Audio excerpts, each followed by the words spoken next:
The True Story of the Three Little Pigs by A. Wolfe, as told to John Scieszka, illustrated by Lane Smith.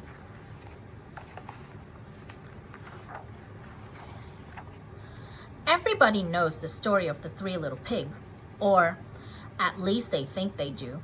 But I'll let you in on a little secret. Nobody knows the real story because nobody has ever heard my side of the story. I'm the wolf, Alexander T. Wolfe. You can call me Al. I don't know how this whole big bad wolf thing got started, but it's all wrong. Maybe it's because of our diet. Hey, it's not my fault wolves eat cute little animals like bunnies and sheep and pigs. That's just the way we are. If cheeseburgers were cute, folks would probably think you were big and bad too. But like I was saying, the whole big bad wolf thing is all wrong. The real story is about a sneeze and a cup of sugar. This is the real story. Way back in Once Upon a Time, I was making a birthday cake for my dear old granny. I had a terrible sneezing cold. I ran out of sugar. Look at her, his granny. Do you know what story she's from? So I walked down the street to ask my neighbor for a cup of sugar. Now this neighbor was a pig, and he wasn't too bright either.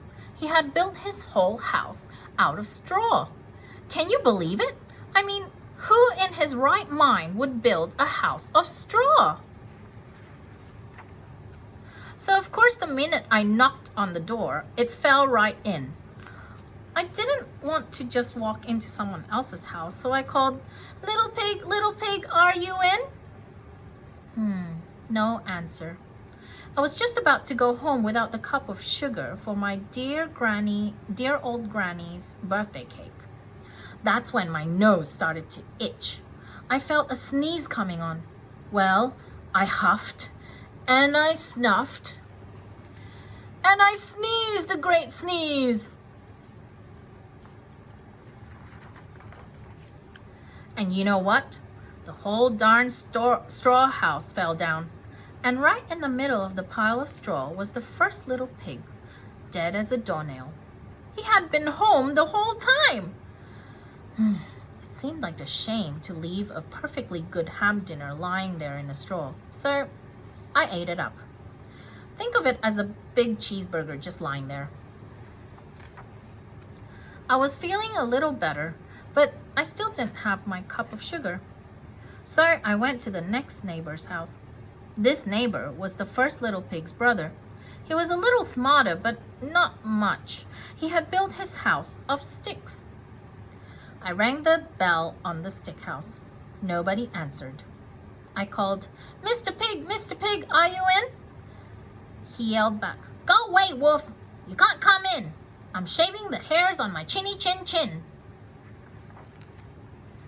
I had just grabbed the doorknob when I felt another sneeze coming on. I huffed and I snuffed and I tried to cover my mouth, but I sneezed a great sneeze. And you're not going to believe it, but this guy's house fell down just like his brother's. When the dust cleared, there was the second little pig, dead as a doornail, wolf's honor. Now, you know how food will spoil if you just leave it out in the open. So I did the only thing there was to do. I had dinner again. Think of it as second helping. I was getting awfully full, but my cold was feeling a little better. And I still didn't have that cup of sugar for my dear old granny's birthday cake. So I went to the next house. This guy was the first and second little pig's brother. He must have been the brains of the family. He had built his house of bricks. I knocked on the brick house. No answer. I called, Mr. Pig, are you in? And you know what that rude little porker answered? Get out of here, wolf. Don't bother me again. Talk about impolite. He probably had a whole sack full of sugar and he wouldn't give me even one little cup for my dear sweet old granny's birthday cake. What a pig! I was just about to go home and maybe make a nice birthday card instead of a cake when I felt my cold coming on. I huffed and I snuffed and I sneezed once again. Then the third little pig yelled, "And your old granny can sit on a pin." Now, I'm usually a pretty calm fellow, but when somebody talks about my granny like that, I go a little crazy. And when the cops drove up, and of course I was trying to break down the pig's door, and the whole time I was huffing and puffing and sneezing and making a real scene. The rest, as they say, is history. Big bad wolf. Woof. I'll huff and I'll puff. A.T. Wolf, big and bad. The news reporters found out about the 2 pigs I had for dinner. They figured a sick guy going to borrow a cup of sugar didn't sound very exciting. So they jazzed up the story with all that huff and puff and blow your house down. And they made me the big bad wolf. That's it. The real story. I was framed. But maybe you could loan me a cup of sugar.